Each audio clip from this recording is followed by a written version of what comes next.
नमस्ते। आप सभी से अनुरोध है कि कृपया हमारी चैनल को सब्सक्राइब करें, यानी कि जो आप सब्सक्राइबर बटन देख रहे हैं नीचे, उसको दबाएं, क्लिक करें और साथ में बेल आइकॉन भी दबाएं, क्लिक करें। आपको ये भी याद दिला दें कि 21 मार्च 2026 जो हमारा दी जयपुर डायलॉग्स कोंकण समिट है मुंबई में, उसके रजिस्ट्रेशंस चालू हैं। अब बहुत कम सीटें बची हुई हैं, मुश्किल से 100। तो आप लोग जाएं नीचे, वहाँ पर लिंक दिया हुआ है और लिंक को क्लिक करके अपना रजिस्ट्रेशन करवा लें। प्रधानमंत्री मोदी आज इसराइल पहुँच गए। इसराइल में भी तेल अवीव में वो उतरे, तेल अवीव से फिर वो जेरूसलम गए। जेरूसलम आप जानते हैं कि जो नेसेट है इसराइल की पार्लियामेंट, वो अब जेरूसलम में है, पहले तेल अवीव में हुआ करती थी। और मैं उस पार्लियामेंट में गया भी हूँ। जब मैं एक बार सरकारी दौरे पर इसराइल गया था, तब वहाँ जेरूसलम में भी नेसेट में जाने का मुझे अवसर मिला था। तो वहाँ नेसेट में उनको एक विशेश ऑनर भी दिया गया, speaker of the Knesset honour. और speaker of the Knesset honour जो है वो बता रहे हैं कुछ लोग कि शायद पहली बार किसी को दिया गया। तो ये भी वेरीफाई करना है कि पहली बार ही दिया गया है क्या। और दूसरे, जो भारत और इस्राइल की जो पार्टनरशिप है, उसको एक लेवल और बढ़ा दिया गया है और उसको अब स्ट्रेटेजिक पार्टनरशिप यानी रणनीतिक भागीदारी में परिवर्तित कर दिया गया है। ये हाईएस्ट लेवल की पार्टनरशिप होती है और ये हाईएस्ट लेवल की पार्टनरशिप इजराइल ने आज तक इससे पहले केवल यूनाइटेड स्टेट्स ऑफ अमेरिका से की है या फिर जर्मनी से की है। वैसे तो आप जानते हैं कि नरसिम्हा राव जी ने, जो कांग्रेस की पहले मूर्खतापूर्ण नीति हुआ करती थी जिसमें इसराइल को वो भाव नहीं दिया करते थे, तो वो इसराइल के साथ में रिलेशंस नॉर्मलाइज करके और अपनी एम्बेसी वगैरह खोलने का जो कार्यक्रम था वो सबसे पहले किया गया था नरसिम्हा राव जी द्वारा। तो इतना कहना पड़ेगा कि नरसिम्हा राव जी बड़े दूरदर्शी थे और उन्होंने इस रिलेशनशिप को पहचाना और उसके बाद से ये रिलेशनशिप लगातार बढ़ती जा रही है। और 2013 में भारत $300 मिलियन के डिफेंस परचेज किया करता था इसराइल से, और 2017 में ये $3.4 बिलियन हो गई। और अब जो लेटेस्ट जो मिसाइल इत्यादि अप्रूव की थी कुछ दिनों पहले DAC ने, उसको यदि मिला लें तो ये होने वाली है, ये कुछ ही दिनों में $10 बिलियन के पार हो जाएगी एनुअली। बात इतनी सी नहीं है, बात यह है कि आज की डेट में भारत जो है वो इसराइल का सबसे बड़ा डिफेंस पार्टनर है। यानी कि इसराइल अपने टोटल आर्म्स एक्सपोर्ट का 34%, जी पूरा 34%, वो अकेले भारत को एक्सपोर्ट करता है। तो भारत और इसराइल की पार्टनरशिप को देखकर कई लोगों के पेट में दर्द होना ही था। लेकिन मजे की बात यह है कि भाई पाकिस्तान ने तो गजब का काम कर डाला। पाकिस्तान तो इस मामले से इतना नर्वस हुआ, इतना परेशान हुआ कि उसने अपनी नेशनल असेंबली में, जी हाँ, उनकी जो राष्ट्रीय सभा है, पार्लियामेंट जिसको बोलते हैं हम अपने यहाँ, उसने संकल्प पारित किया और संकल्प पारित कर प्रधानमंत्री मोदी के इजराइल दौरे की निंदा की। भाई तुम कौन होते हो निंदा करने वाले? भारत एक संप्रभु राष्ट्र है, प्रधानमंत्री जहाँ जाना चाहेंगे वहाँ जाएंगे, तुम होते कौन इस तरह की मूर्खतापूर्ण कार्रवाई करके? वो भी तब जब एक दिन पहले state of the union address में ट्रंप कह रहा है कि अरे भाई वो ऑफ सिंदूर में तो मैंने बचा लिया 35 मिलियन मौतें होने से, और अगर मैं इसको नहीं रुकवाता तो पाकिस्तान के प्रधानमंत्री की भी मौत हो सकती थी। तो अब बताइए, इस तरह की मूर्खता के काम जो है वो पाकिस्तान में हो रहे हैं। लेकिन असलियत कुछ और है। पाकिस्तान क्यों घबराया हुआ है? पाकिस्तान 2-3 वजहों से घबराया हुआ है। वो इसलिए क्योंकि वहाँ के जो रक्षा विशेषज्ञ इत्यादि हैं उन्होंने ये कह दिया है, और ऐसे रक्षा विशेषज्ञ नहीं है जिनकी बात में वजन होता है, ऐसे लोगों ने कह दिया है कि ईरान को निपटाने के बाद फिर हमारा अगला टारगेट जो होगा वो पाकिस्तान होगा। और पाकिस्तान क्यों होगा? क्योंकि पाकिस्तान अपने इस्लामिक न्यूक्लियर बॉम्ब को लेकर उछलता कूदता रहता है। और ऐसे में भारत और इजराइल की रणनीतिक भागीदारी हो जाना पाकिस्तान के लिए बहुत बड़ी एक खतरे की घंटी है।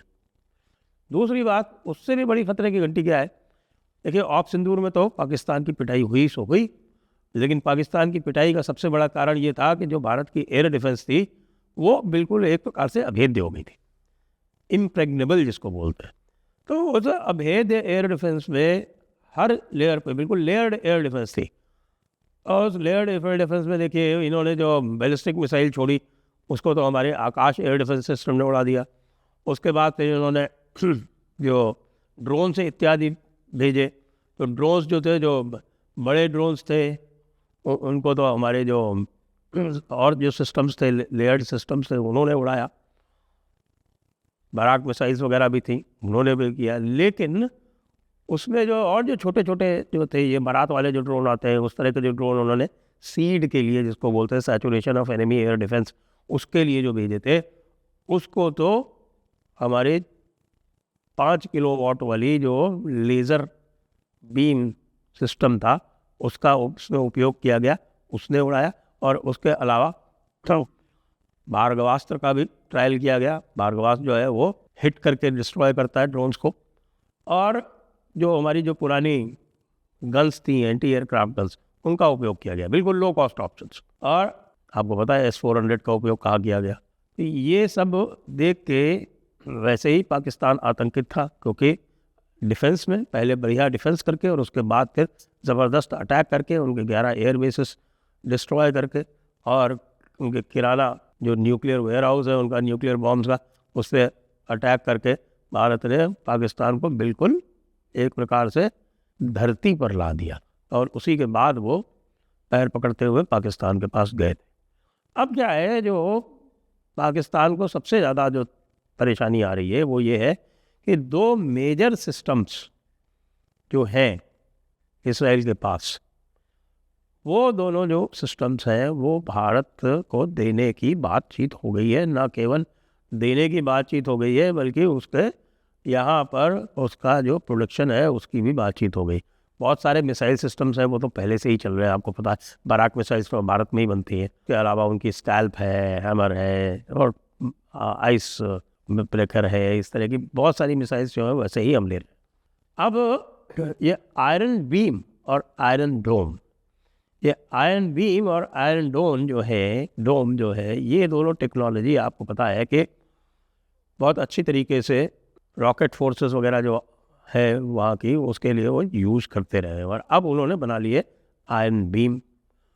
ये एक 100 किलोवाट का सिस्टम है, और ये 100 किलोवाट का सिस्टम आप ये समझिए कि ये भारत में जब डिप्लॉय हो जाएगा। अच्छा, इसके लिए क्या है कि ये भी पता चला है कि लोकेशंस जो हैं वो पंजाब में और J&K में लोकेशंस की स्काउटिंग चल रही है। वो लोकेशंस तय की जा रही है कि कहाँ कहाँ पर ये आयरन बीम सिस्टम लगाया जाएगा।